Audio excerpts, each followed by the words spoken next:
श्रीराम समर्थ. गोपाल कृष्ण भगवान की जय. आज आपण ओवी क्रमांक 317 पाहतो आहोत. जो आत्मबोध युक्तू होऊनी असे सततू, जो माते हृदया आतू विसंबेना. हा मला आपल्या हृदयात सतत ठेवून जरासुद्धा विसरत नाही. तो इतर कुठल्याच गोष्टीवर विसंबून राहत नाही. तो आत्मबोधयुक्त होतो. हे जर कुणाला साधेल तर जो आपल्या अंतःकरणामध्ये हृदयामध्ये अखंड नाम धारण करून ठेवतो त्यालाच हे साधेल. मला हृदयामध्ये ठेवून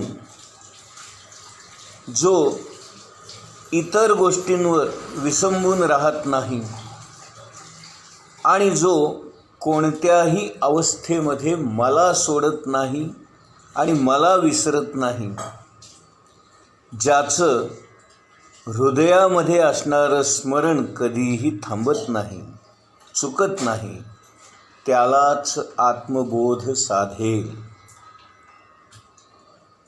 ओवी क्रमांक 318. एरवी बाह्य विषय तरी नाही, परी मानसी होईल जरी काही, तरी साध्यंतुची पाही संसारू असे. बाहेर कुठलाच विषय नाही, कोणत्याच विषयामध्ये त्याला रस नाही. साधक स्वस्थ बसलेला आहे, पण मनात थोडा जरी संसाराचा विचार आला तर सगळा संसारच त्यामध्ये प्रवेश केला असं होईल. आणि म्हणून ज्ञानेश्वर महाराज म्हणतात,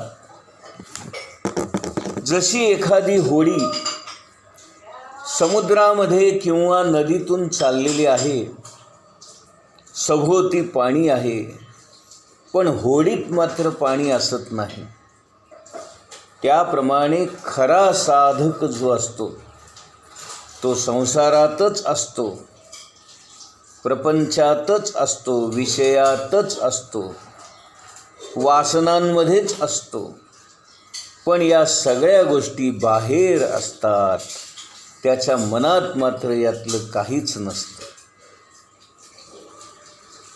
रामकृष्ण परमहंस एक सुंदर दृष्टांत देतात. ते म्हणतात, काही कोळींनी मासे विकण्यासाठी दूरच्या गावाला गेले होते आणि परतत असताना रात्र फार झाली म्हणून एका गावामध्ये एका माळ्याच्या घरी वस्तीला राहिल्या. आता तो माळी असल्यामुळे आणि त्याचा फुलांचाच व्यवसाय असल्यामुळे त्याच्या घरामध्ये अनेक प्रकारची सुंदर सुवासिक फुले आणि त्यांचा सुवास सगळीकडे दरवळत होता. कोळींना त्या फुलांच्या वासाचा त्रास होऊ लागला, त्यामुळे त्यांना काही झोप येईना. त्यातली एक अनुभवी कोळीण होती. ती म्हणाली, आपण आपल्या माशांच्याच पाट्या डोक्याशी उशाला घेऊया, म्हणजे मग माशांचा वास आला की आपल्याला नेहमीसारखं वाटेल आणि झोप येईल. असं असतं बघा. प्रापंचिक मनुष्य हा प्रपंचामध्येच बुडलेला असल्यामुळे, मग्न असल्यामुळे त्याला प्रापंचिक गोष्टींशिवाय चैन पडत नाही. आणि सत्पुरुषांकडे आल्यावर अध्यात्म करा, परमार्थ करा, भगवंताबद्दल विचार करा, या सगळ्या विचारातून त्याला एक प्रकारचा त्रासच वाटू लागतो. तो अस्वस्थ होतो, बेचैन होतो. पण पुन्हा जेव्हा प्रापंचिक गप्पा मारायला लागेल तेव्हाच त्याला बरं वाटतं. अशी आपल्या सर्वसामान्य माणसांची अवस्था आहे. आपण परमार्थ करतो, पण तो तात्पुरता, तेवढ्यापुरता, फार फार तर 1-2-3 तास. त्याच्यापेक्षा जास्त परमार्थ किंवा अध्यात्म आपल्या हातून घडत नाही. आपल्याला ते नकोसं वाटतं, आपल्याला त्याचा कंटाळ येतो, आपल्याला अस्वस्थ वाटतं. पण प्रापंचिक गप्पा आणि संसारिक गप्पा मात्र आपण 24 तास न थांबता अखंड करू शकतो. कारण आपल्याला त्याचीच सवय झालेली असते, त्याचीच हौस असते, त्याचीच इच्छा असते. ओवी क्रमांक 319.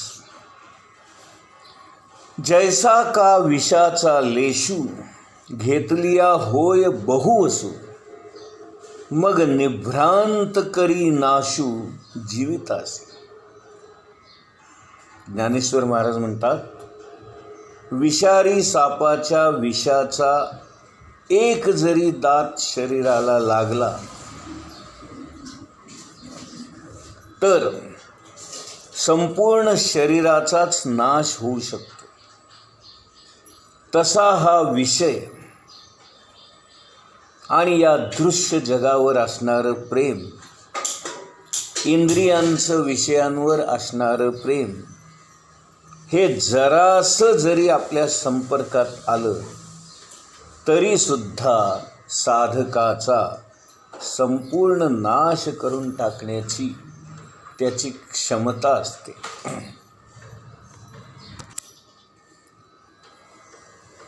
ओवी क्रमांक 320. तैसी विषयाची शंका, मनी वसती देखा, घातू करी अशेखा विवेक जाता. आपल्याला विषयाची शंका जरी मनात आली तरी ती शंका माणसाच्या संपूर्ण विवेकाची नासाडी करून टाकते. म्हणून ज्ञानेश्वर महाराज म्हणतात, विषय वासना थोड्याशा जरी मनामध्ये आल्या आणि या दृश्याचं प्रेम जरासं जरी मनामध्ये डोकावलं तरी माणसाचा विवेक नाहीसा होतो. थोडंसं दृश्याचं प्रेम माणसाला परमार्थामध्ये घसरवायला भाग पाडते, अधोगती व्हायला भाग पाडते. आणि म्हणून या गोष्टी साधकाने, भक्ताने शक्यतो टाळाव्या.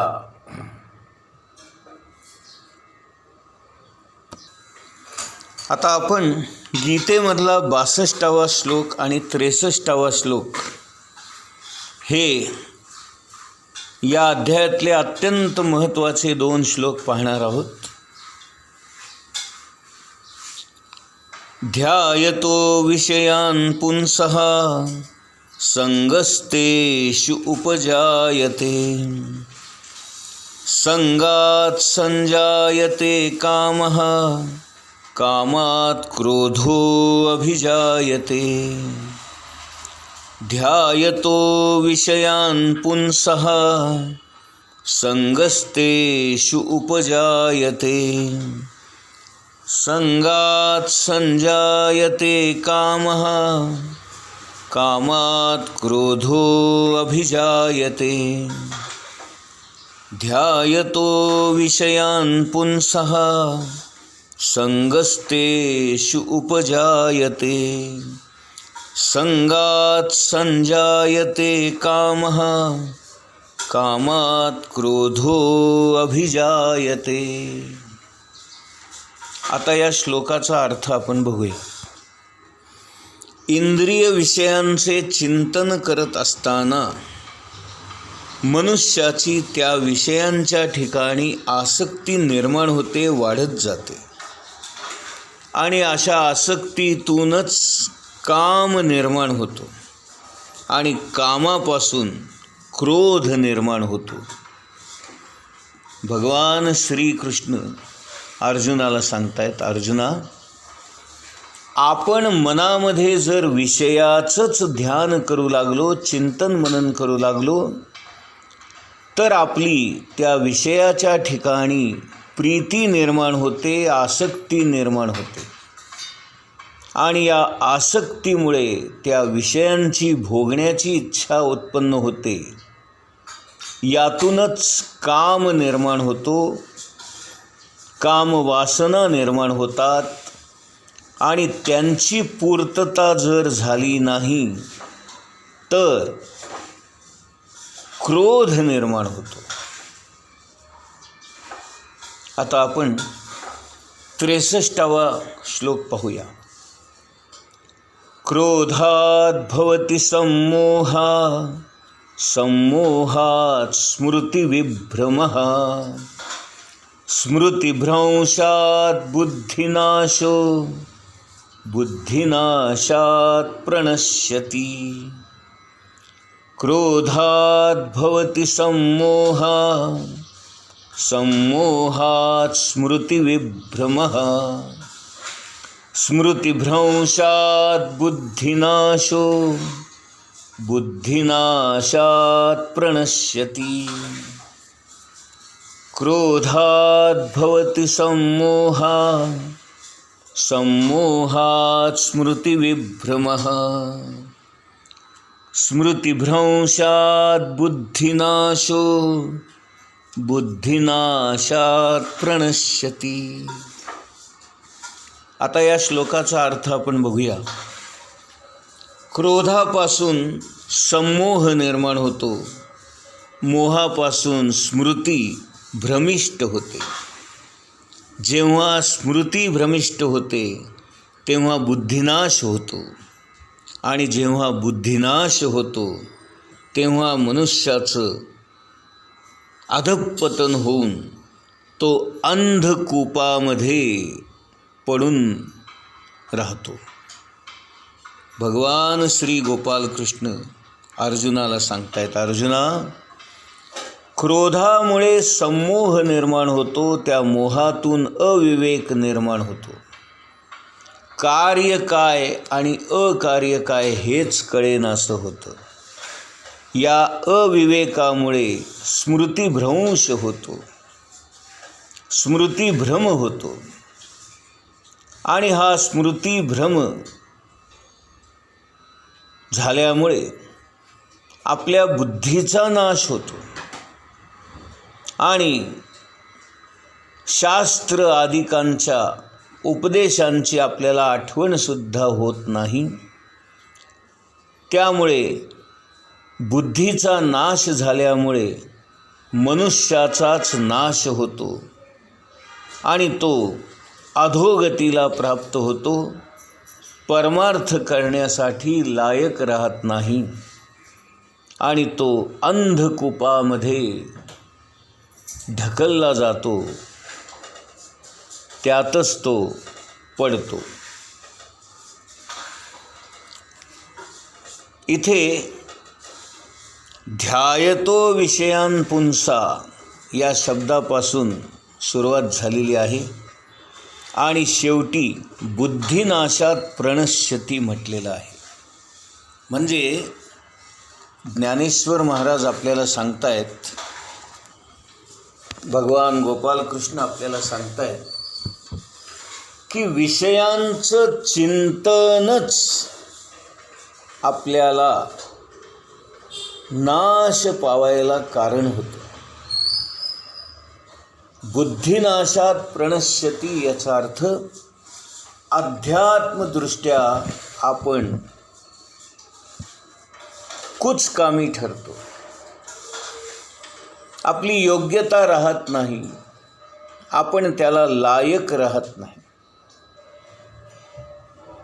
अध्यात्मदृष्ट्या आपण मृत होतो. भगवान श्रीकृष्ण परमात्मा हे जग चालवतो आहे. त्याच्या सत्तेची, त्याच्या कर्तृत्वपणाची आपण सतत जाणीव ठेवली पाहिजे. आपल्यामध्ये असणारा आत्मानात्म विवेक जागा राहणं म्हणजेच खरे जिवंतपण होय. आपण नाम घेतो, पण ते नाम यांत्रिक पद्धतीने घेतो. तोंडाने नाम चालू असतं, पण आपलं लक्ष नामामध्ये नसतं. आपल्या मनामध्ये असंख्य विचार येत असतात, जात असतात. आपण बसल्या बसल्या सगळ्या जगभर फिरून येतो. नाम घेतो, पण नामामध्ये जिवंतपणा नसतो. कसं तरी नाम घेतो आणि म्हणून नाम घेण्यामध्ये सुद्धा दोष निर्माण होतो.